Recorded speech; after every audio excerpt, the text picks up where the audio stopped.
ராம், நீ இதையும் பறி கொடுத்த மாதிரி சோகமா இருக்க. இன்னைக்கு ஆசிரமத்துக்கு போயிருந்தேம்மா.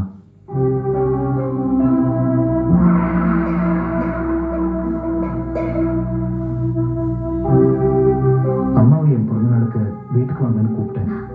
என்ன சொன்னீங்க? வரேன்னு சொன்னாங்களா? மாட்டேன்னு சொன்னாங்க.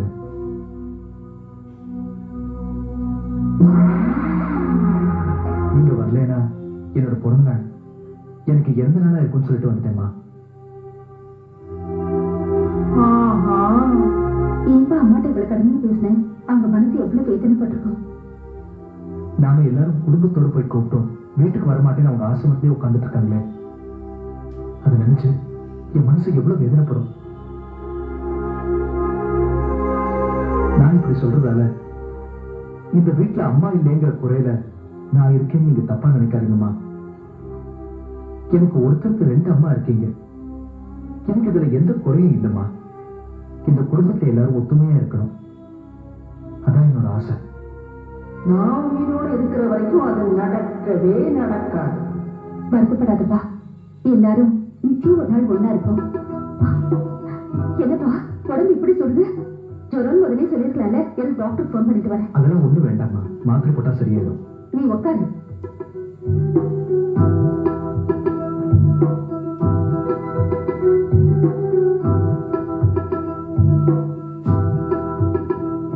இந்த அப்படி தண்ணி கொண்டு வரேன்.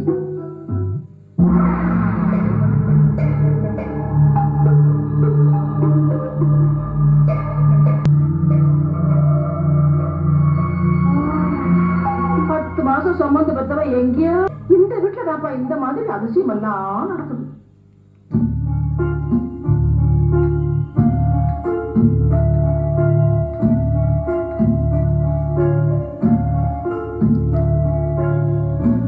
தேவி, தேவி, என்னாச்சு உனக்கு? எதிரில் இருக்கிறது கூட தெரியாம என்ன யோசனை பண்றா? தேவி, எந்த உலகத்துல இருக்க நீ? ஆமா, என்னாச்சு உனக்கு? நான் விட்டு கொடுக்கலாம் நினைக்கிற உரிமையா? விட்டு கொடுக்க போறியா? எத? ஸ்ரீராமன்.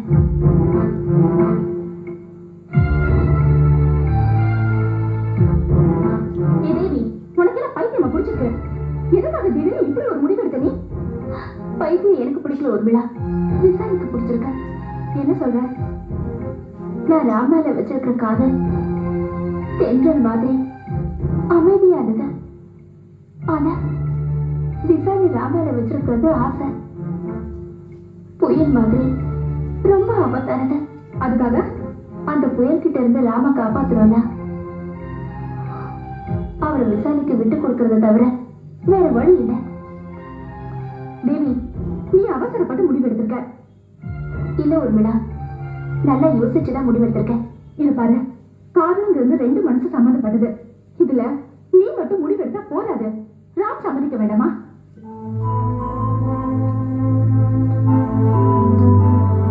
என்னோட முடிவுக்கு அவர் கண்டிப்பா சம்மதிப்பாருங்கிற நம்பிக்கை எனக்கு இருக்கு. எனக்கு நம்பிக்கை இல்ல. ஏன்னா ராம் உன்னை உயிருக்கு உயிரை காதலிக்கிறாரு. எந்த சூழ்நிலையிலும் அவர் உன்னை இழக்க சம்மதிக்க மாட்டாரு. அது எனக்கு தெரியும் உர்மிளா. ஆனா விசாலி எப்படியாவது ராம அடையணுங்கிற வெளியில தற்கொலை பண்ணிக்க தண்ணியில குதிச்சுட்டா. நல்ல வேலை ராம அவளை காப்பாத்திட்டாரு. அவன் மிரட்டலுக்கு பயந்து போய் நீ உன் காட்டுல தியாகம் பண்ற முடிவுக்கு வந்துட்டியா? இத பாரு, காதல்ங்கிறது கட்டாயப்படுத்தி வரதில்ல. மிரட்டலுக்கு பயந்து ஒன்ன மாதிரி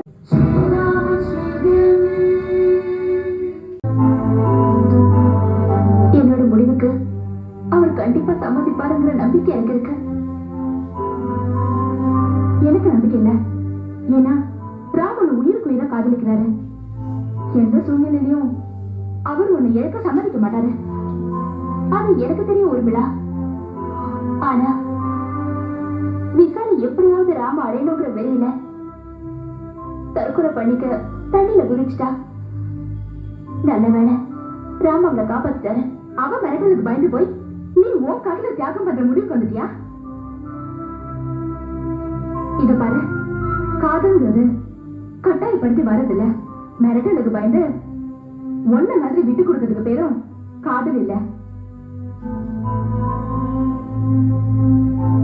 காதலுக்காக எது வேணாலும் விட்டு கொடுக்கலாம். ஆனா எதுக்காகவும் காதலை விட்டு கொடுக்க கூடாது. நீ நடந்ததை நினைச்சு குழம்பி போகாத, தைரியமா இரு.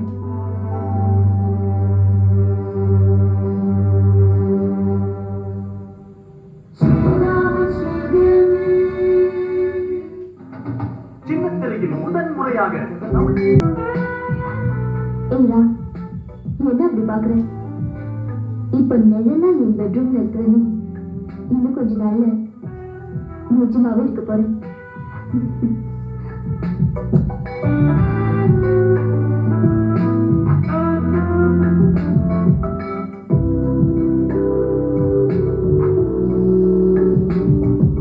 என்னடா முறைக்கிற? என்னடா இந்த விஷால் இவ்வளவு விடாப்படியா இருக்காளேன்னு யோசிக்கிறியா? விட மாட்டேன், ஒன்னுனா விடவே மாட்டேன். உன்னை கல்யாணம் பண்ணிக்கிட்டு நான் வீட்டுக்கு வந்து குடும்பம் நிறுத்தி ஒரு 10 புள்ளியாவது பெற்றுக்காம விட மாட்டேன்.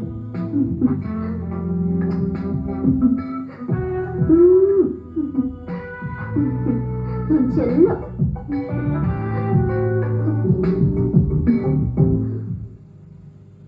என்னது? ராமோட போடு.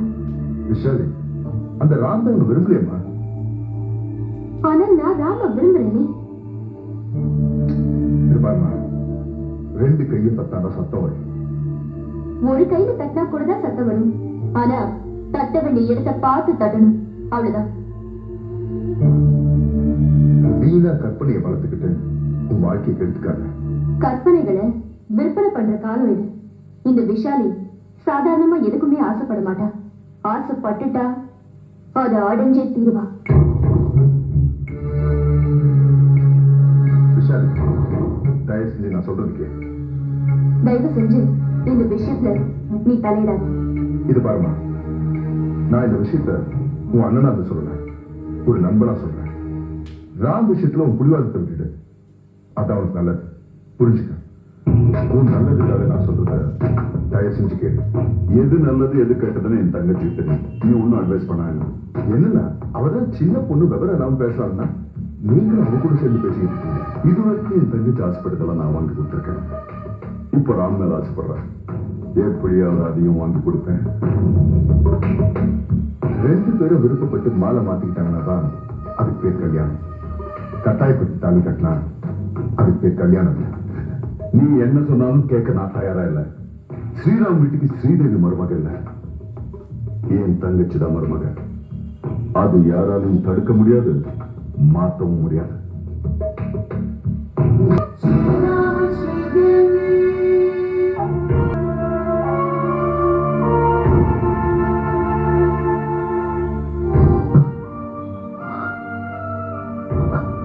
படுத்துக்கோ.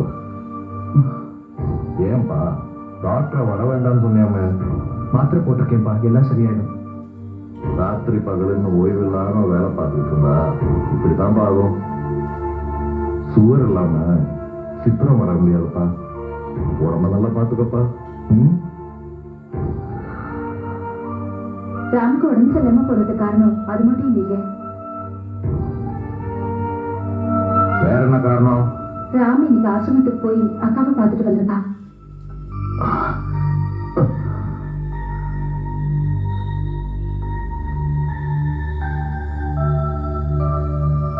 பிறந்த நாளுக்கு வாங்கன்னு அக்காவை கூப்பிட்டுருக்கான்.